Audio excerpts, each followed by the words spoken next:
Hi. Hi. Hello, Michelle. How are you? I can't hear you. Oh, wonder why. Hold on. I'm not muted. Hmm. I can't see you because I don't have any glasses on. Oh, How about now? You hear me now? huh. I don't know why I can't hear you. I can hear you really good.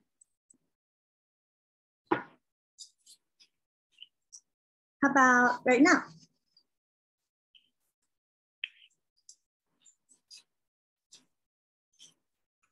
Huh. Oh, shoot. Want me to come back? I can come back in again.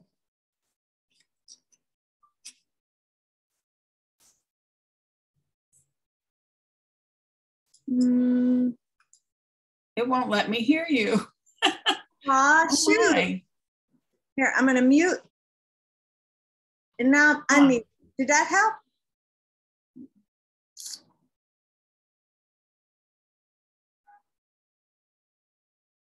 Okay, so when I mute and unmute, it doesn't help. And your volume is all the way up?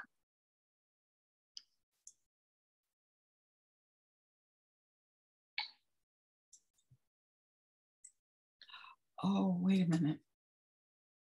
Try it now. How about now? Oh. Yay! Here I am. Here we are. What happened? Oh, my grandson and I were doing something this morning. Yes. I was trying to help him. Uh-huh. And, I had to mute something. Oh. And then I forgot, oh yeah, I have my whole sound system muted. It's always something like that for me too. Oh, really? Yeah. Yeah, I turned something off because it was, Yeah. You know, I was in a call or something. And I never remember. Yeah. Oh my gosh. How are you? I'm okay. I taught this morning and in New Jersey for 3 hours. And on the way home, I realized they were talking about this afternoon class they were teaching.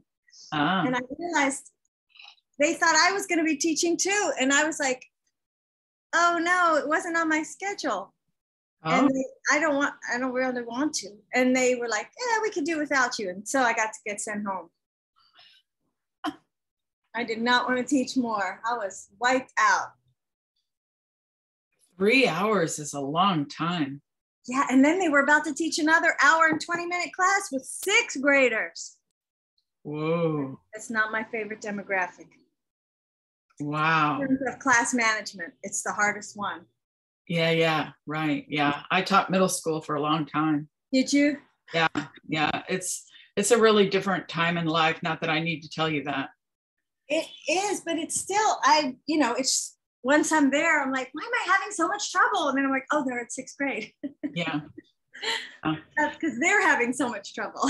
Yeah. And, it's even in Waldorf education, they call it the 12-year change, that they have this 9-year change and then a 12-year change, but nobody really talks about in mainstream education. Oh. But it's based in brain science and anybody could know it. Oh. But the Waldorf school system embraced it before the brain science came along to validate it. Okay. Yeah, but it's akin to your whole brain getting washed in chemicals that make you forget everything you knew. Oh, really? Yeah, all the unmyelinated cells in the brain, the ones that aren't locked in, for the most part, there's a chemical wash that happens and poof, it's a do-over, it's a reset. No kidding. Yeah, and doesn't that explain everything? As soon as I tell that to teachers who teach that grade, they go, oh. Yeah. Okay. Yeah. Okay. It's like you forgot mostly your manners. Yeah, you forgot where your socks were, you forgot where your processes are, your relationships look different, the world looks different. Yeah. And it's and then on you go. into adolescence. Well, this morning's group was senior girls. Really? They were wonderful. Yeah, I'm so happy. You know, it's funny, this weekend, this was so inspiring. My son is married to a woman who has a niece who is 13 now. And they were discussing her appearance. She's going on a cruise with her other grandmother. I'm not her grandmother, but my daughter-in-law's mother. Okay. Was discussing the fact that Haley had shown her what she was going to wear on the cruise, and that just wasn't going to cut it, you know. Yeah, like fancy well, you know, it's the little skinny sleeves, and it's too short. It's very suggestive. She's going to be on a cruise, and so it's interesting listening to the dynamic of my daughter-in-law has a sister named Samantha who I'm very connected to, and Samantha said, Mom, she's just living her life. Just leave her alone. Let her be. She can wear what she wants. You know, stop. It was very interesting listening to the conversation. I just listened and I thought to myself, she needs to get this self-defense training too. Like, this is a very good option.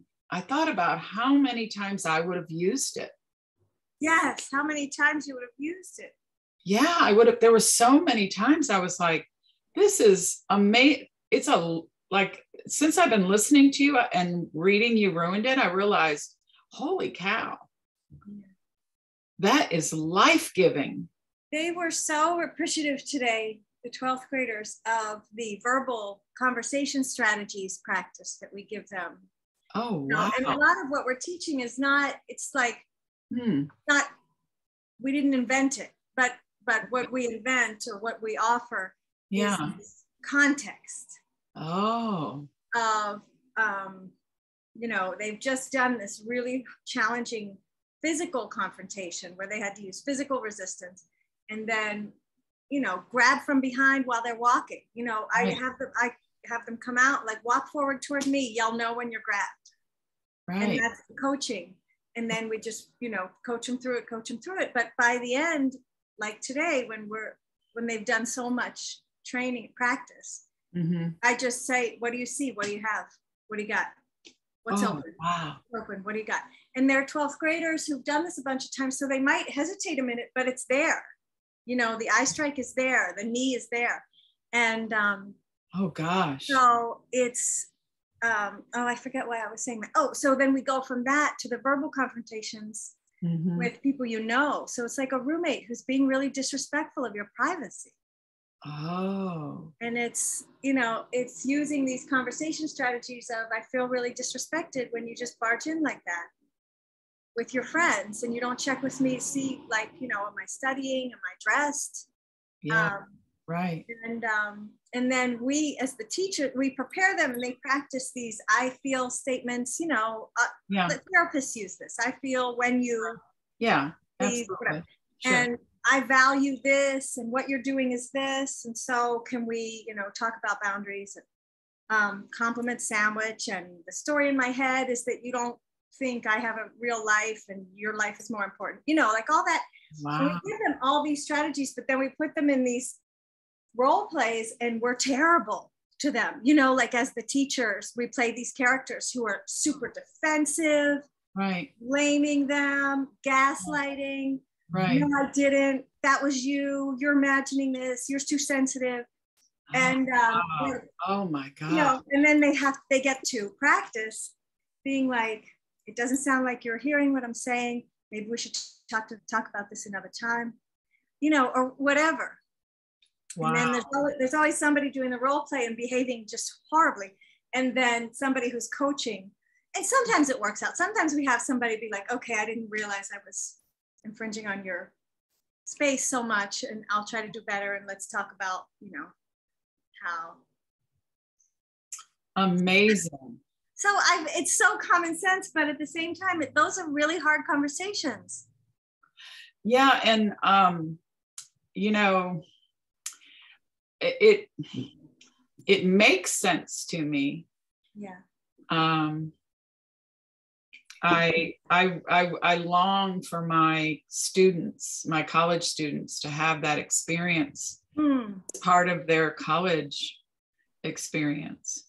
You know, that if they get to community college, or any college for that matter, and they haven't had that.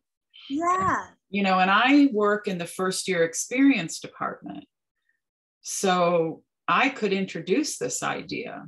Oh, what a great, yeah. I could introduce this idea as part of, we do a lot of free services with mental health, and you know, we have that going on. My husband right now has an employee whose husband is following her to work and threatening her. And oh no. Yeah, and he and I have been talking about how,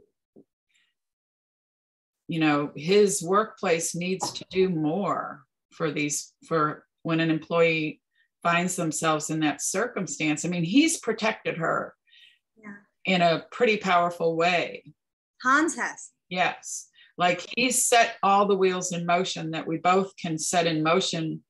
We both work on the same physical campus. And so this can't, I mean, he's down the road from me in a different building, but we both have access to the same resources when this happens.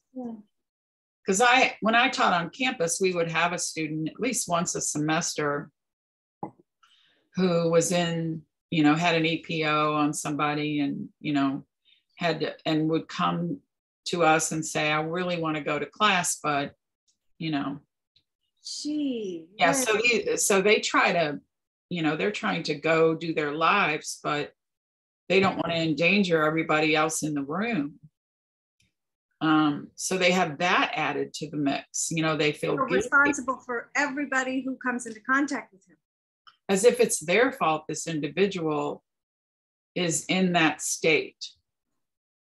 And, you know, what's great about what Hans and I can do that not everybody will do, but it is really satisfying to be able to say to somebody, like he had to say to the supervisor from the University of Kentucky, who's over the whole state, you know, so she's the next level up from him. And that's it. There's his level and then her. And so there's not a lot of bureaucracy, which is nice. And she said, well, why wouldn't you just call the police? And he said, no, I'm not calling the police, especially not when the man is Black, because he may not make it out of that alive.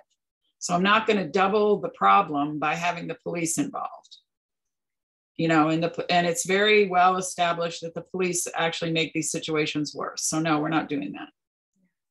And so that's very satisfying, because you really realize you've been able to protect everybody the way you should. But the one missing piece is that, and the security guards on the campus that you work with around this, they're mostly all Black. So they don't really want to call the police either, you know? So, and there's lots of conversation about that. Yeah. You know? Basically our campus has you know, we don't call the police at this campus. Wow. I mean, Breonna Taylor went to school there. So, you know, she was our student. So, you know, nobody's calling the police. So, you know, so we have that, but we don't have what you're talking about. And I think we should. I think we should look into this. I mean, when I listen to you, I think, why are we not doing this for our students? So, and, you know, because adults come to the classes at 30, 40, 50, 60 years old, and they appreciate this support. Yeah, this very thing. The first year experience students are, for the most part, not all, but for the most part, they're fresh out of high school. Right, their childhood was like a minute ago. Yeah, they're babies. And in childhood, you don't get to set boundaries. I mean, you might get to. Right. But it's like that. It's, did you get to or did you not, you know, because there's so many things, it's just not a choice. Yeah, I'm so excited because I realize that I have a meeting next Tuesday with my boss who's working with me on this project on the campus that I want to use, you know, the next round of funds to have you be able to come. And I feel like there's so much you have to offer beyond what I originally, it's funny. I realize, we just need you. That's awesome. I have tons of interest and support. Oh, great. Because all of these professors that I've shared You Ruined It stuff with, they are like, yes, we're doing this. Professors are into it? Yeah. Oh yeah, very much so. So it's just a matter of negotiating the process. Yeah. And my boss will she'll just do whatever I ask her to. She will trust my judgment, because they did bless me with the title of project coordinator, which means she said to me, you can make decisions on behalf of the project. We just have to wait for the rest of the money to come. Great. And I was like, oh, okay. In that case, I have several ideas. In that case. Have you ever seen that show with Kristen Wiig where it's a movie and she says, I have prepared a statement? No, but I can imagine how funny it is, because she is. Oh, it's one of the few serious things I've seen her do, but it is funny when she does that, because she's supposed to be mentally ill, and everyone around her is reacting to that.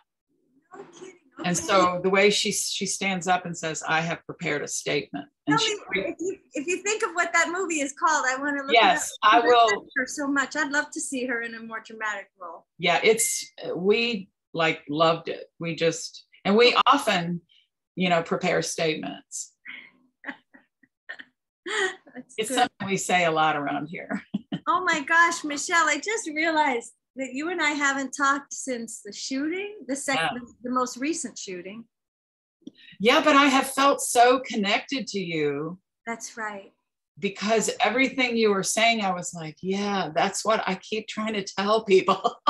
We need Anastasia. It's just. Is it good language for your statements when you prepare them?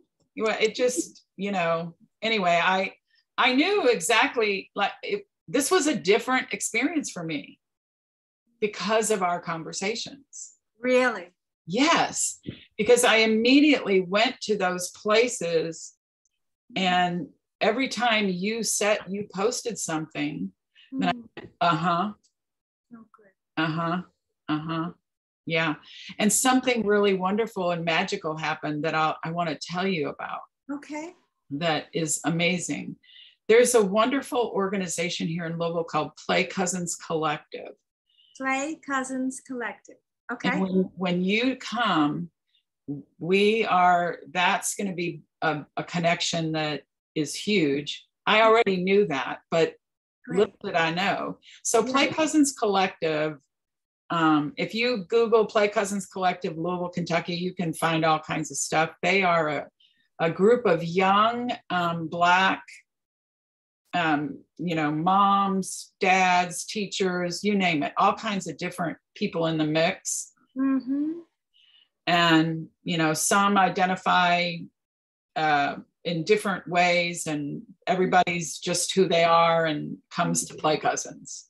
Okay. And they have been like that from the start, and they've really taken a beating in the African-American community here because of their stance about gender issues and trans issues, and not pounding on their kids, and just trying to break the cycle of intergenerational trauma, and just they're very open about it and very sturdy about it. And they have a group called Brothers Healing Brothers. They have a group something to do with sisters, and so they have spaces where you can go depending on how you identify. And so they've really occupied a very unique role in the community in pushing us forward into better conversations. And Hans and I we amplify them every chance we get.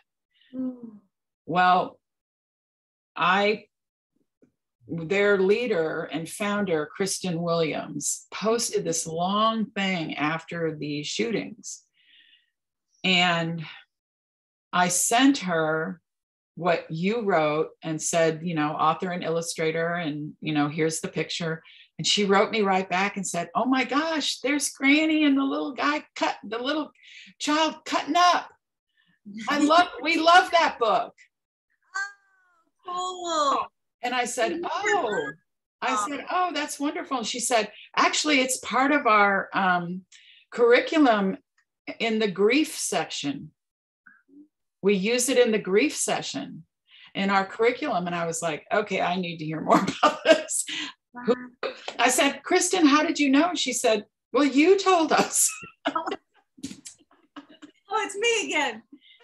Look at you. I was like, oh, okay.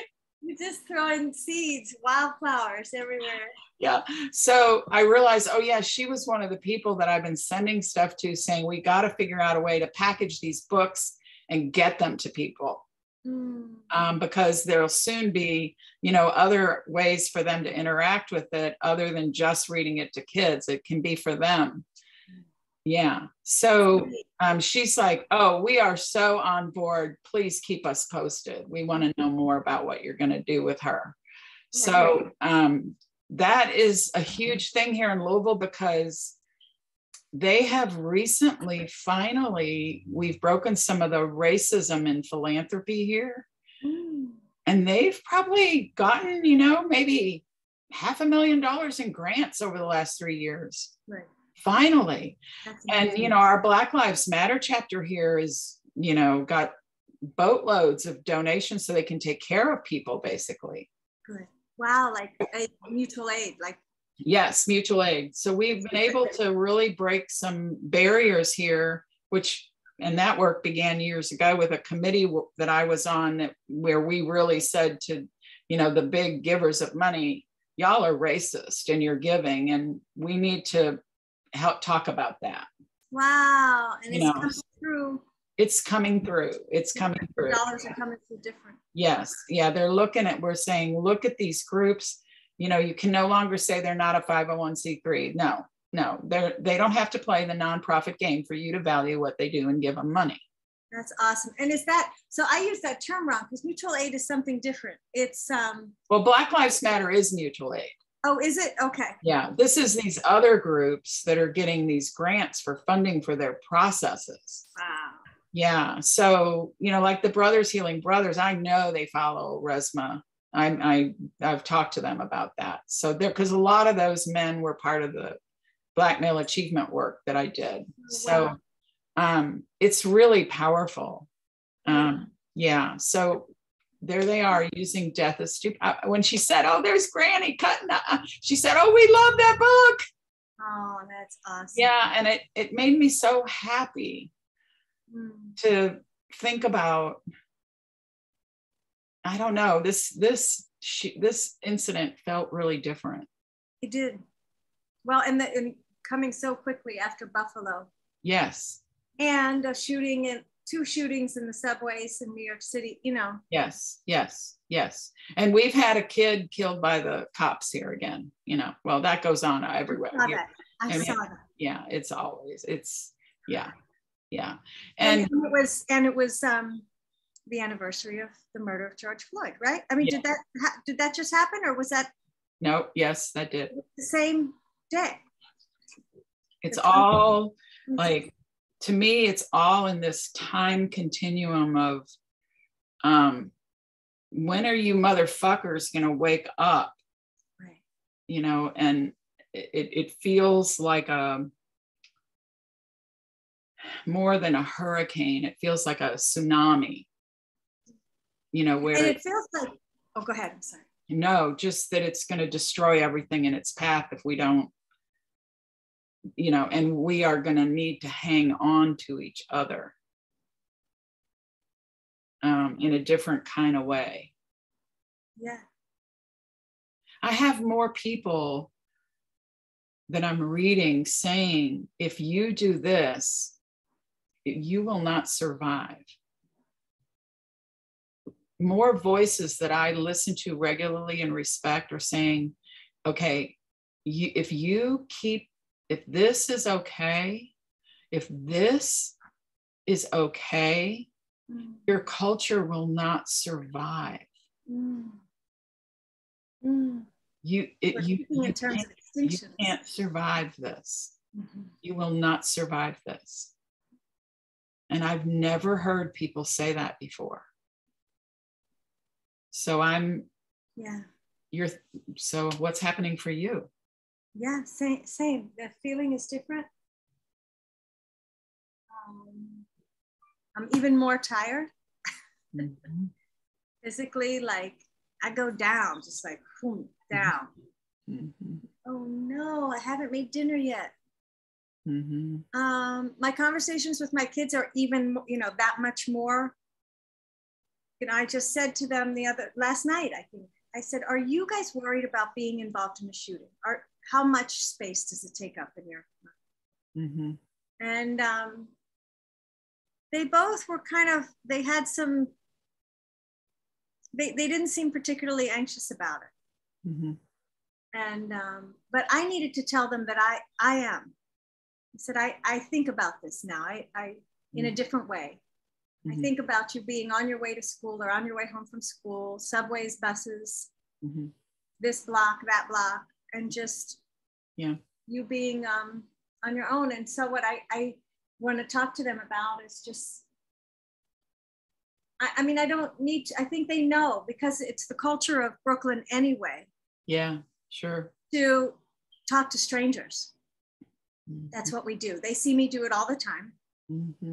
We talk to strangers. So they're going to need to, I'm going to need to trust them to, and we can talk about it a little bit more, but assess what's going on and who can help you right in that moment. Who can you huddle with, run with, stand next to, but like stay connected.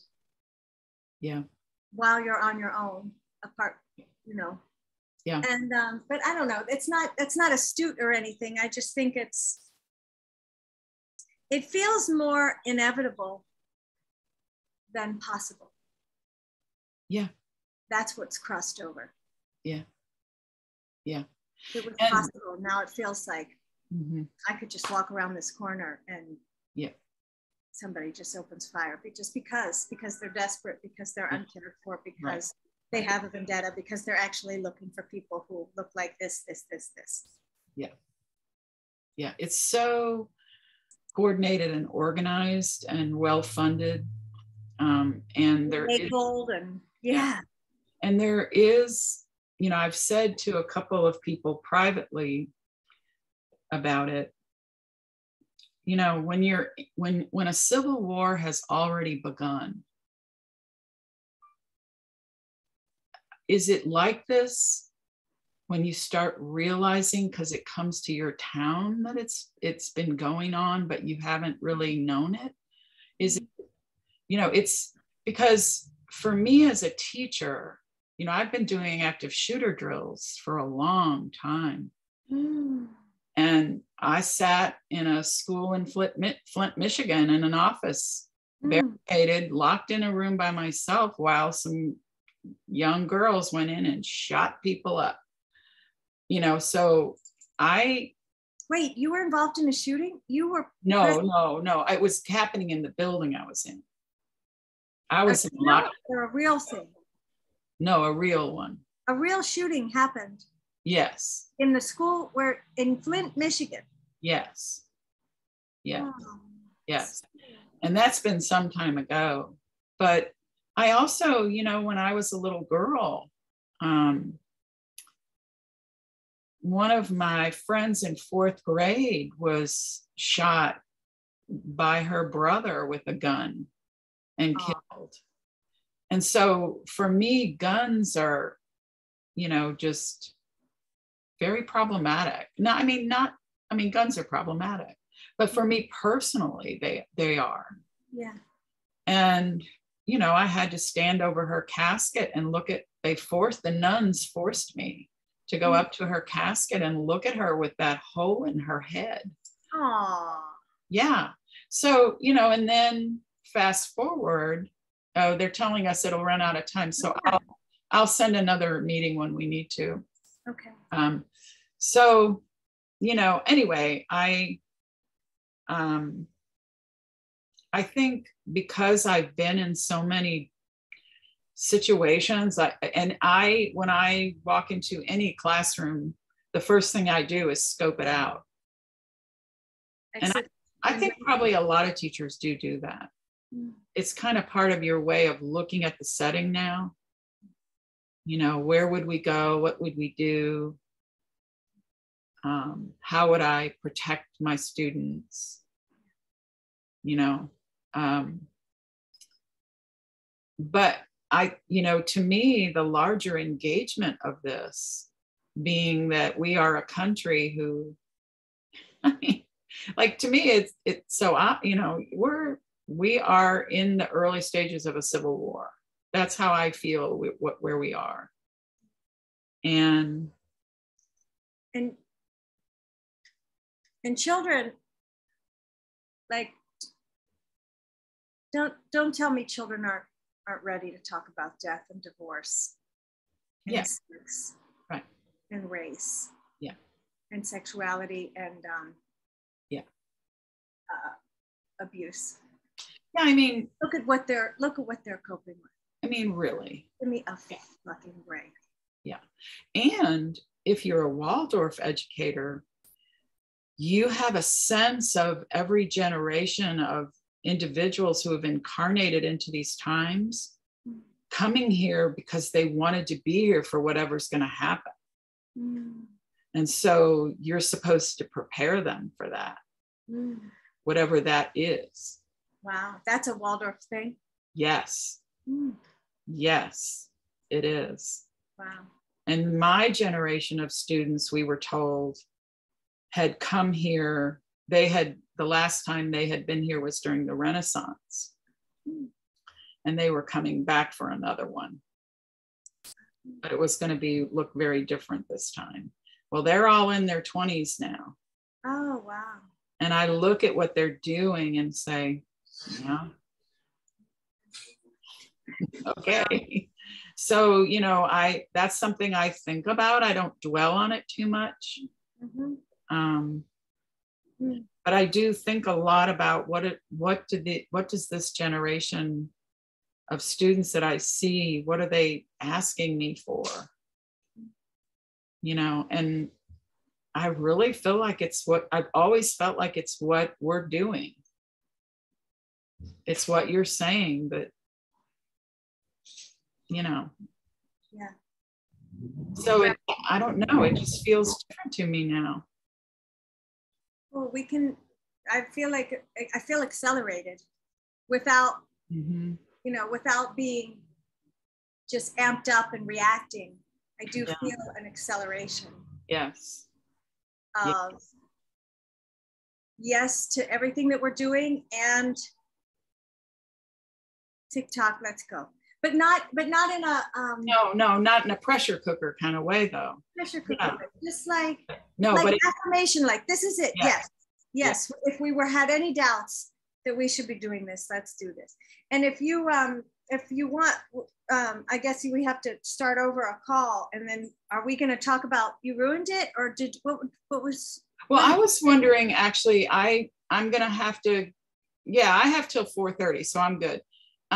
So definitely I'll switch us on to another thingy, whatever meeting thing. But you know what I was wanting to do, if it's what you want to do. Yes. I wondered if you had a chance to look at what I sent you as far as completing that, even if you haven't, just. Let me do it. Well, I'll come back and I'll come back as soon as I did it. All right. Well, I'll send you a new link then. No, that's okay. I was thinking if we get to a point where we're both happy with it, that it would be great to move that along and I feel like the rest of them will really just fall in place. Yeah. And I want to talk to Play Cousins about what they're doing with Death is Stupid and incorporate that into anything we create, because if they have a grief lesson that they're doing, I think that might be really important to know more about. So I want to have time to talk to them.